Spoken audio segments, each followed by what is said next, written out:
পৃথিবীতে একটা উদাহরণ কেউ আমাকে দিতে পারবে যে বাবা মাকে কষ্ট দিয়ে, বাবা মাকে অযত্ন করে, বাবা মার দোয়া ছাড়া ভালো আছে, ভালো করেছে? হ্যাঁ, টাকা পয়সা হয়তো করতে পারে, দেখবেন সুখে নাই, খুশি নাই, আনন্দ নাই, একটা অপরাধ বোধ তার মধ্যে সবসময় কাজ করে।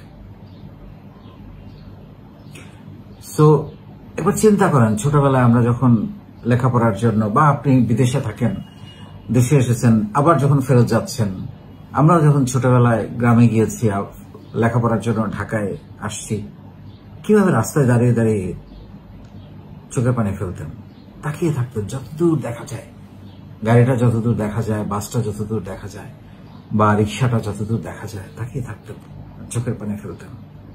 সেই বাবা মাকে আমরা কষ্ট দিতে পারি?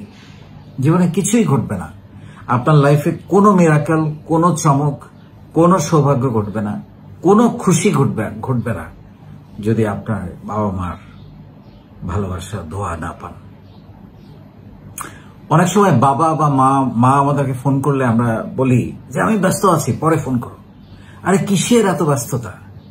আপনার মা তো আপনাকে ফোন করে কয়েক সেকেন্ডের জন্য থামিয়ে দিলেন, এই জন্যে যে কয়েক সেকেন্ডের ব্যবধানে আপনি রাস্তায় গিয়ে হয়তো একটা গাড়ির নিচে পড়তেন, বা উপর থেকে একটা ইট এসে আপনার মাথায় পড়ত। সেটা আপনার মা আপনাকে বাঁচিয়ে দিয়েছেন, আপনার বাবা বাঁচিয়ে দিয়েছেন। ওই একটু থামিয়ে দিয়ে বাবা মার সাথে ব্যস্ততা দেখাবেন না।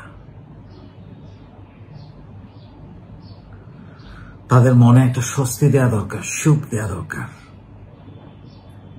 যে আপনি তারা যেন এই গর্বটা অনুভব করতে পারে যে আমার সন্তান আমার বিপদে আপদে, সুখে দুঃখে আমার সাথে আছে, তারা আমার। যেমন করে আপনি আপনার সন্তানকে ভালোবাসেন, তেমনি করে আপনার বাবা মাও আপনাকে ভালোবাসে। কিন্তু আপনি যখন সন্তান হয়ে যায়, বড় হয়ে যান, তখন আপনি হয়তো ভাবেন যে বাবা মাকে বোধহয় আর দরকার নাই। ভুল। শান্তি পাবেন না, সুখ পাবেন না, আনন্দ পাবেন না, খুশি পাবেন না। সো জীবনে সৌভাগ্য ঘটাতে হলে, খুশি থাকতে হলে, চমক ঘটাতে হলে বাবা মার দোয়া নিন, বাবা মাকে খুশি রাখেন, যত্ন করেন, বেশি বেশি ভালোবাসেন, অন্তহীন ভালোবাসা।